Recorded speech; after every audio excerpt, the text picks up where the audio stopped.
After the end of World War II, the world was split into two, East and West. This marked the beginning of the era called the Cold War.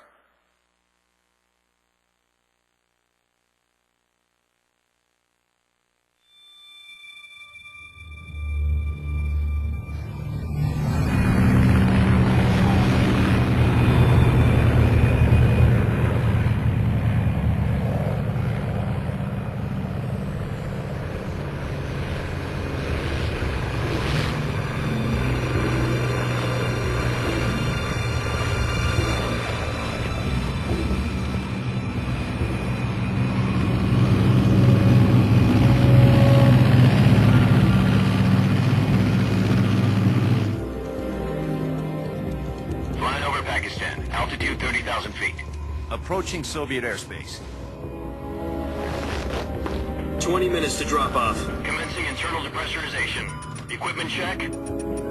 Arm main parachute. All right. You ready to go? Drop zone still showing a high pressure mass. Cav okay. Good. We've got high visibility.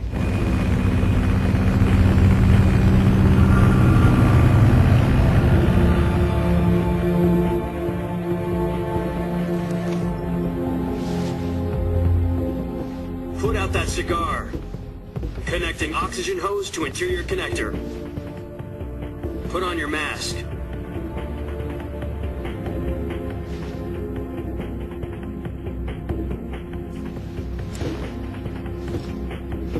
Does this panty waste know what he's doing? Approaching release point. 10 minutes to drop off. Hey, are you deaf? He said put out the cigar and put on your mask.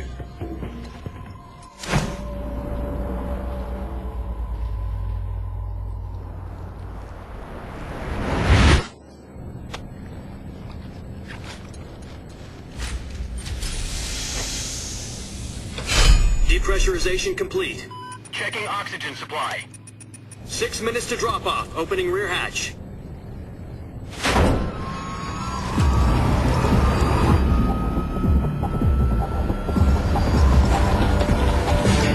Sunrise.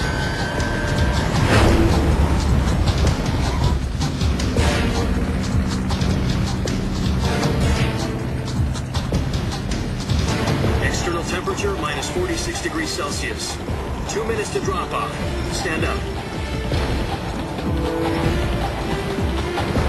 You'll be falling at 130 miles per hour. Try not to get frostbite from the wind chill. 1 minute to drop off. Move to the rear. Activate bailout bottle. This is one for the history books. The world's first halo jump. 10 seconds to drop off. Stand by. Status okay. All green. Prepare for drop off. Countdown. 5, 4, 3, 2, 1. Spread your wings And fly. God be with you.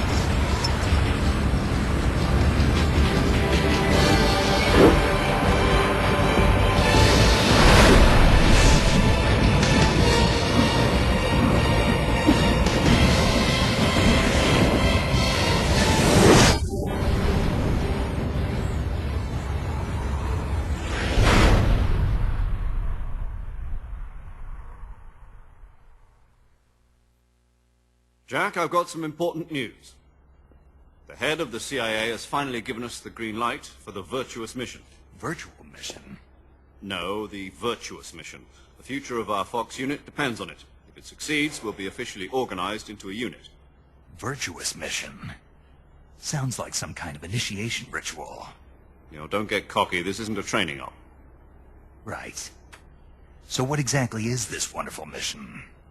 Well, about 2 years ago, a certain Soviet scientist requested asylum in the West through one of our moles. His name is Nikolai Stepanovich Sokolov. He's head of the OKB-754 Design Bureau, one of the Soviets' top-secret weapon research facilities, and the East's foremost expert on weapons development. Sokolov? Isn't he that famous rocket scientist? The very same. On April the 12th, 1961, the Soviets achieved the first manned spaceflight in history. The Earth was blue, but there was no God. Well spoken. The rocket that carried Yuri Gagarin to orbit was the A-1, known as the Vostok rocket. Sokolov is said to be the man most responsible for the multi-engine cluster used in that rocket. After Gagarin's flight, Sokolov left rocket development to become the head of the newly established Design Bureau. From a lowly technician to head of a design bureau, that's quite a success story, so why'd he want to defect? It seems he'd become afraid of his own creations. Afraid? Call it a crisis of conscience. And for that, he left his country and his family behind and went over the fence? Not exactly. One of his conditions was that his family was also to be taken safely to the west.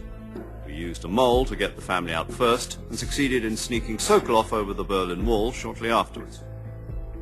I was the one who conducted the operation. The security on the eastern side was still full of holes back then. Then what? We got Sokolov over in one piece, but the whole ordeal had left him exhausted, and we checked him into a hospital in West Berlin. It took him 2 weeks and more than 600 miles to get from the research facility in the Soviet Union to Berlin. He was in no condition to say anything coherent. And it was only a week later that we had something much bigger on our hands. The Cuban Missile Crisis.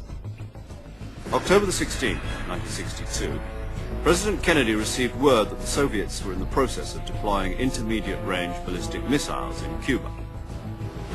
The President demanded that the Soviets dismantle and remove the missiles. At the same time, he announced a naval blockade to prevent further missile shipments from reaching Cuba. But the Soviets didn't back down, instead placing their armed forces on secondary alert. Soviet transport ships carrying missiles continued on course towards Cuba. US and Soviet forces went on alert for an all-out nuclear war. Frantic negotiations were conducted through the UN's Emergency Security Council and unofficial channels to end the hair-trigger standoff. Finally, on October the 28th, the Soviet Union agreed to remove its missiles from Cuba, and so the world avoided a nuclear holocaust. But in order to get the Soviets to pull their missiles out, we had to make a deal. You mean the one where the US agreed to remove its IRBMs from Turkey? No. The Jupiter IRBMs deployed in Turkey were obsolete, and we were going to get rid of them anyway. They had no strategic value whatsoever to either the US or the Russians. The Turkey deal was a ruse, a cover story that was fed to the other intelligence agencies around the world. So what did the Russians really want? Sokolov. They wanted us to return Sokolov. You mean the Soviets pulled out of Cuba just to get their hands on Sokolov? That's right. What the hell was he working on? At the time, we had no idea. We were running out of time. It was either give up Sokolov or risk full-scale nuclear war. In the end, we had no choice. President Kennedy gave in to Khrushchev's demand. The next day, I got Sokolov out of the hospital, handing him over to agents on the eastern side. Sokolov kept on screaming, "Save me," until he disappeared from my side. Then a month ago, we received some new information from one of our moles. About Sokolov? Yes. He was taken back to the research facility and forced to continue working on the weapon in question under KGB supervision. What's more, it's on the verge of completion. So what kind of weapon is it? Something to do with space rockets? No. Missiles. Same technology. I guess you're right. We don't know the details, but it appears to be a new kind of nuclear device. For half a year now, the Soviets have been conducting frequent nuclear tests at Semipalatinsk. Something to do with the weapon, I assume. We're talking about a secret weapon so big that Khrushchev was ready to pull out of Cuba to get it back. Is Sokolov still in the facility? No. According to our intelligence, he's in Selinoyarsk, a place in the mountains about 3 miles to the west that's known as the Virgin Cliffs. The Virgin Cliffs. Nice name for a virtuous mission. They moved him there just recently. Why? Apparently, they're conducting a field test of the weapon, but it's our best chance to get him back. This mission would never have been possible if he was still in the research facility. This is our last chance. Sokolov must have known that too when he contacted us.